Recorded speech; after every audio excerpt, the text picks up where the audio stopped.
نحمده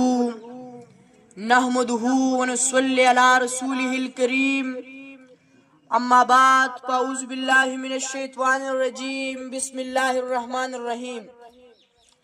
میرے خدا مجھے تو اتنا معتبر کر دے، میرے خدا مجھے تو اتنا معتبر کر دے، میں جس مقام میں رہتا ہوں اس کو گر کر دے۔ ستارہ سحری ڈوبنے کو آیا ہے، ستارہ سحری ڈوبنے کو آیا ہے، ذرا کوئی میری سورج کو باخبر کر دے۔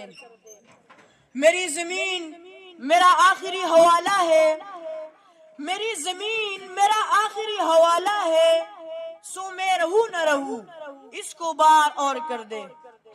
جناب صدر محفل، محترم سامعین کرام، قابل احترام اساتذہ کرام اور میرے ہم مکتب ساتھیوں، السلام علیکم۔ آج مجھے آپ کے سامنے جس موضوع سخن پر لب کشائی کا موقع ملا ہے وہ ہے آؤ بدلے پاکستان۔ صدر سے وقار، ہم جس سرزمین پاک میں رہ رہے ہیں وہ اللہ کی عطا ہے، قائد کی صدا ہے، بزرگوں کی دعا ہے، جس کی بنیاد لا الہ الا اللہ ہے۔ جو من کے امین ہے، فردوس کی زمین ہے، بستے ہیں جن میں آئینی اقبال کے شاہین ہے۔ جب مجھے تقریر کا عنوان دیا گیا کہ آؤ بدلے پاکستان، تو ایک وطن کے عشق نے انگڑائی لی، تصور نے قوت بنائی لی۔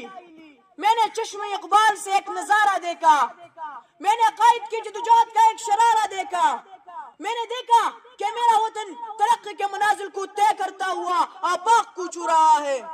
میں نے دیکھا کہ میرا شاہین افق پر خودی میں کھو رہا ہے۔ میں نے دیکھا کہ آئین کا بول بالا ہے، منصب ایماندار ہے، لوگوں کو حقوق مل رہے ہیں، خدمت کے جذبے سے سرشار ہے، ہر فرد دیانتدار ہے، ہر شخص مخلص ہے اور خوشحالی کا دور دورہ ہے۔ پھر اچانک حال جھنجھوڑ لیتا ہے اور میں دیکھتا ہوں کہ اسلام کے نام پر بننے والا میرا ملک، میرا پاکستان، جہاں لوٹ مار کا بازار گرم ہے، جہاں بدعنوانیاں عروج پر ہے، منی لانڈرنگ کی جا رہی ہے، یہودوں کا ناجائز استعمال کیا جا رہا ہے، اور میرا ملک چیخ چیخ کر یہ کہتا ہے میں کس کے ہاتھ پہ اپنا لہو تلاش کروں، میں کس کے ہاتھ پہ اپنا لہو تلاش کروں، تمام شہر نے پہنے ہوئے ہیں دستانے۔ صدر ذوقار،